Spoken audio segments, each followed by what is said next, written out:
Pinagtibay na ni Pangulong Ferdinand R. Marcos Jr. ang dalawang mahalagang batas na makatutulong para mas maisulong ang ating karapatan sa ating mga teritoryo at maprotektahan ang ating mga likas yaman. Yan ang ulat ni Kenneth Pasyente. Sa layuning mas maitaguyod ang soberanya ng Pilipinas at mas maging malinaw ang hangganan ng teritoryo nito, dalawang batas ang pinirmahan ni Pangulong Ferdinand R. Marcos Jr., ang Philippine Maritime Zones Law at Philippine Archipelagic Sea Lanes Law. Ayon sa Pangulo, ang Philippine Maritime Zones Law ay layong magbigay linaw sa maritime entitlements ng bansa, gayon din sa saklaw nito na nakaangkla sa United Nations Convention on the Law of the Sea o UNCLOS. Magtatatag din anya ito ng maritime jurisdiction ng Pilipinas na magtitiyak na ang karapatan ng bansa bilang archipelagic state ay maliwanag na naitatakda para masiguro na napapakinabangan ng mga Pilipino ang yaman ng katubigan ng Pilipinas. Our people, especially our fisherfolk, should be able to pursue their livelihood free from uncertainty and harassment.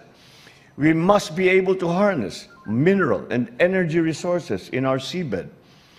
Maintaining the primacy of the UNCLOS and the 2016 Arbitral Award as our beacons in the maritime domain, the Philippines reaffirms its sovereignty, sovereign rights, and jurisdiction in our waters. By defining and asserting our maritime zones, we project to the international community that we are staunchly committed to nurturing, cultivating, and protecting our maritime domain. Habang ang Philippine Archipelagic Sea Lanes Law naman ay magpapalakas anya sa maritime at aerial policies ng Pilipinas sa pamamagitan ng pagtatakda ng mga ruta para sa mga international vessel.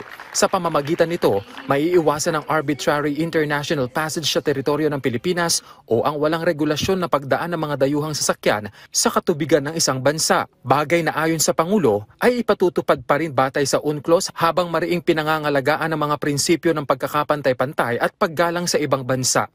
The designated archipelagic sea lanes and air routes aim to facilitate safe passage for foreign ships and aircraft without compromising our national security, nor diminishing our capacity for good environmental stewardship.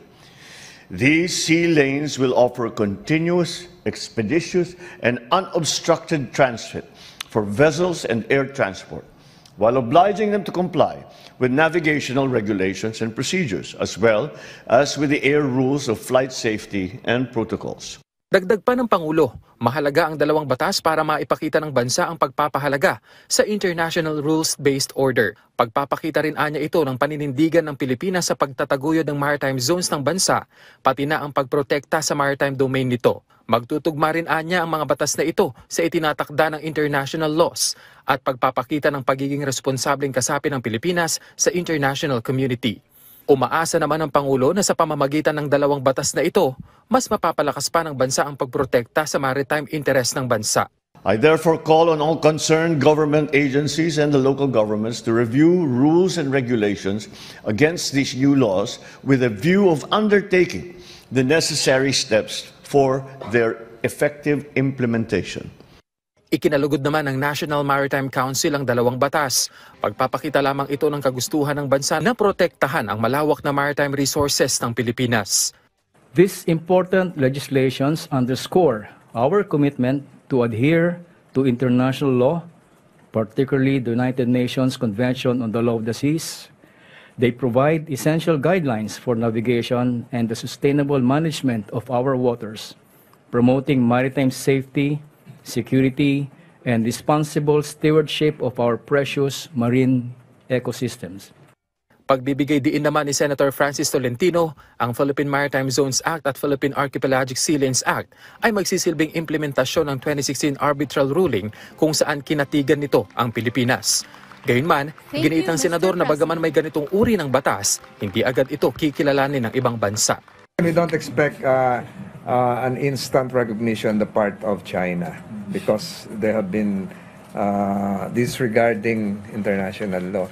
So makakatulong sa atin to kasi yung mga mangingisda natin, number 2, yung Republic Act 12065, alam na nila kung saan dadaan yung malalaking mga barko.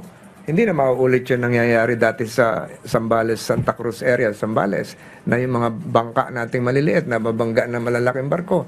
Pero giit ng DOJ, mahigpit pa rin itong ipatutupad ng Pilipinas dahil hindi naman daw nakabase sa pagkilala ng ibang bansa ang implementasyon nito. Kinilala rin ng mga mambabatas at stakeholders ang determinasyon ng Pangulo matapos ang matagumpay na pagsasabatas ng dalawang panukala matapos ang nasa 18 taon. Kenneth Pasyente, para sa Pambansang TV, sa Bagong Pilipinas.